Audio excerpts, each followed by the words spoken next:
They thought they weren't a good thing. And this is a huge palm, so, and it just one day disappeared. And just like, wow, that's a radical different. Kind of way. changed the vista a Yeah, little it bit. changed the vista. And so I have 2 palms in our area, and they're big trees. I mean, they're like, you know, you don't mess with them. They're definitely there, and the raccoons like them too. So, I mean, I think it's a pretty significant tree, one, to take out, and 2, for architectural effect. And we see that on professional buildings where they drop them in for effect. So my thinking would be that they would be something that we want to include, but I don't know the reason. You might be more lenient toward their removal than, depending on the circumstances, than you might be for an oak, for instance. Well, I think I'm looking at the significant impact architecturally or physically of any tree we take down. The eucalyptus, I think, has some safety issues with bad roots and easy to fall over relatively, and messy and all these other things, and fire hazard, kindling. So I think there are some reasons, there are sort of specific reasons on that particular tree. Palms, I'm not less. You know, Eric, we don't do any architectural review. I know that. I know we don't. But it's still part of the vista, Right. it's part of the vista that we deal with. Part of the reason that oaks are so preserved, I think, beyond being just something, an important tree, is the look of the area that it gives. And it's not architectural, but it is impactful on the look of the city. So that's part of the reason I think that's there. It doesn't say that specifically, but I think that's part of it where it came from.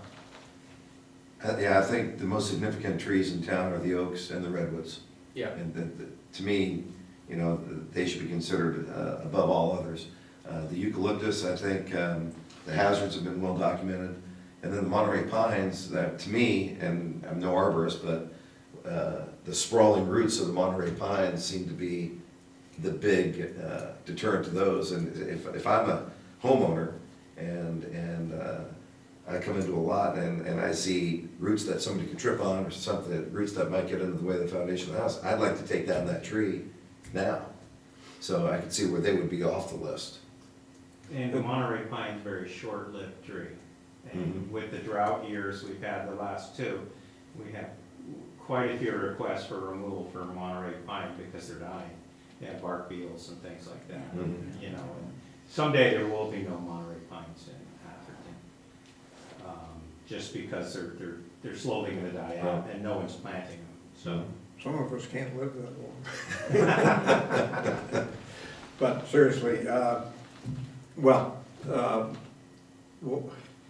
there are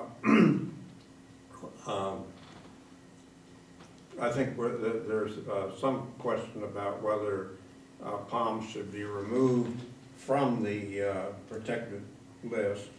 I can go either way.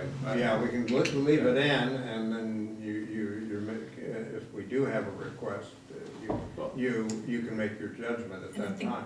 One suggestion is if it remains as a protected tree, maybe we change, and I don't like to do this, but how it's defined. So rather Right. than the The trunk dimensions. size, maybe it's the height, because that's what makes Or the height and trunk significance of the size. tree. Well, that's Because, a good you point. could have a tall skinny one or a short Right. fat one. Well, it's hard to measure how tall they are. That's true. Well, I mean, you have to use you something. could use, yeah, a good Well, estimate. Well, let's Yeah, entertain just leave it. an alternative then to the palm, but I do, while I don't like, favor palms, I know that many people do like them, and perhaps they should be protected if they've been large enough. That would be my position, rather than just remove them from any protection, allow it to, if they are gonna remove a heritage palm, and we can redefine what is a heritage palm separately. Yeah, and the height could be not specifically what they are, but above a certain height. Yeah, we can spot 20 feet, or we can spot 15 feet, okay. Then above that, it's rounding error. Yeah, the next 65 feet of the tree. And the way you measure it is from the ground to the first green frond. That would be the trunk height. Right. Because, they have those fronds hang all the way down. Green would be what your standing trunk height would be. And that's how we evaluate the value of a palm, because diameters don't mean much with palm trees. So we use the trunk height, actual trunk height, it would help confuse the ordinance a little bit, but it Well, would be an option. the other balance for me is that I'm, you know, the other flip side of this is that, you know, the home, I'm also biasing towards what the homeowner wants to do with the home. So I'm not. Well, sure. I'm not trying to add trees to save necessarily, because then it's more complex for the homeowner to say, this is the house I want. So if it's more complex for us to regulate palms, then maybe that's the tiebreaker for me. So I mean, when people buy a property, they kind of think that this is my property, and they kind of think that they own it to do what they want to do with it, whether it's a BMX course or a tree. So within the context of that framing, balancing what we want to do in terms of the aesthetic of the community, I'll say aesthetic rather than architecture, I think that's a better word, then that's what this ordinance to me is about. So if, I don't have a problem with palms coming out. Well, and the palms, and again, I'm on the fence like you are, they certainly don't add to the aesthetics the way oaks or redwoods do, and it's not even close. Except I like Maui better, so. There are some great palms in town, but those people choose to keep them. What is your opinion? Turn to the expert, what's your My opinion? mom on has palms? 2 palms, I can't believe she planted them. Someday I'll have to cut them down, how's that? No, there are some great palms, you know, if you look around Stanford Stadium, the palms they left in there are fantastic, you know. But the date palm becomes a heritage tree when it's 4 feet high, because they come out of the ground that big, so. You know, you look at a tree and, you know, with its fronds, it's 15 feet high, but its trunk's only 4 feet high. It is a heritage tree already. It may be only 10 years. Perhaps we could come up with a separate definition for a palm that might be worth saving and worthy That would be enough. of public consideration, and all other palms, it would be up to the owner to cut them, you know, take them out with the things. You should swing by my house sometime and ask, and tell me whether mine's are heritage or not. You know, go by the house on Hawthorne, lady's got all the palm trees. Yeah. I mean, she has palm trees, I have no clue what they are. They're gorgeous, you know, she has a collection of palms. Oh, yeah. Unbelievable. Yeah. That is unbelievable. Yeah, unreal. And it's like, Great you know, screening, real too. bizarre stuff, colors and, you know, but she's totally driven by it, so. It's she's amazing. into it, yeah. But you'd hate to see a future property owner cut them down Yeah, just because they're in the way of the improvement, so. exactly. I think there is an argument for, if we can get a decent enough definition for preserving some and leaving it up to the planning commission Mhm. as to, they'd have to make an effort rather than just cut them down. So, Kevin has mentioned putting in here care and trimming standards. One of the things that's frustrated me in the heritage tree ordinance is many of the trees that come in have been damaged through lack of care. You mean the ones that are planted? The Oh. ones that we're seeing, We're seeing, we're taking down. we're seeing, Or ask for removal. yeah, in other words, their removal, They're they've badly been, hacked and then I mean, they're badly, Yeah. let's just take the Deodora cedars we saw over on James. Yeah. Basically, somebody massacred them on cutting them off and so forth. So, I don't know about the rest of you, but I certainly would like to see some standards put in that might stop some of this amateur, I assume it's amateur, damage to trees that are important to us. The trimming of trees is much improved in not just this town, all over this area. Back when I started in the tree business, there was a couple of good companies, and then there was a lot of real hack companies that would do stuff like topping of those Deodar cedars, things like that. Well, the worst example of it is PG&E, modifications. Oh, yeah. I mean, their whole, I mean, I have to go out there and say, do not do a V, okay?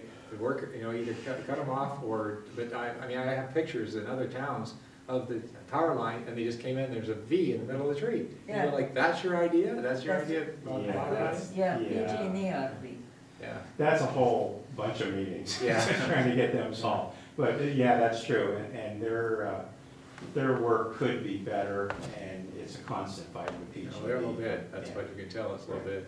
Yeah, and, you know, as a former tree trimmer, I appreciate what PG&E did, because that's how, in our business, you got dead, was with power wires, you know. Yeah, right. So I always had an appreciation for PG&E, but yes, that work is pretty poor. So what is the, so, just so I understand the procedure we're in right now, after we dialogue with this, is the same procedure as what we talked about earlier on this too? You've already initiated.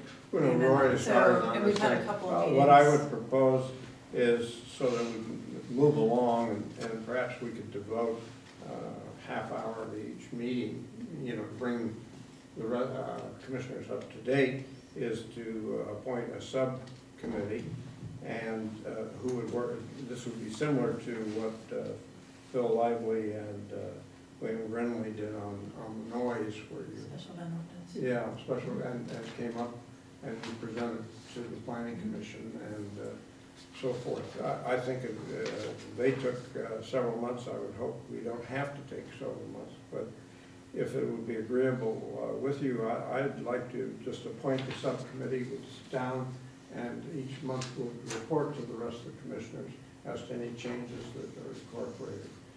And as I said, I've said, some of it is trying the tree committee again, they'll meet and see what they have to say, and we go through it. If that's agreeable, we can move on and we'll slowly get a new ordinance out this time instead of waiting, as much more as we have. Will you be one of the people on the subcommittee? I mean, you have an expertise in this, so. But I'd like to be, and I'd like to appoint Mary Beth. She's already gone through the ordinance, Sounds good to me. so let's, if we can, we'll proceed on that and bring back major changes for the commission's discussion. The tree arborist that's with our house, it's part of the 25 years we had him, he hates working on the palm trees. He's gonna work on every other tree that we have on the property, but palm trees, he goes, really? Okay, we have to, okay. Yeah, one of the problems is they won't take the palm at the dump. Oh, is that Oh, right? really? Yeah, because it doesn't break down, so Right. you have to pay like construction waste instead of green waste. Oh, wow, that is, Yeah, the palm does not break down, so. It doesn't break down at all? You're not supposed No. to put it in your green waste. You grind it up and it just lays there. Yeah. really? I didn't know that. That's why Yeah. the raw expedition where they came across in boats with palm leaves, perfect. Doesn't break down. Wow, how about that? See, I always learn something at these meetings.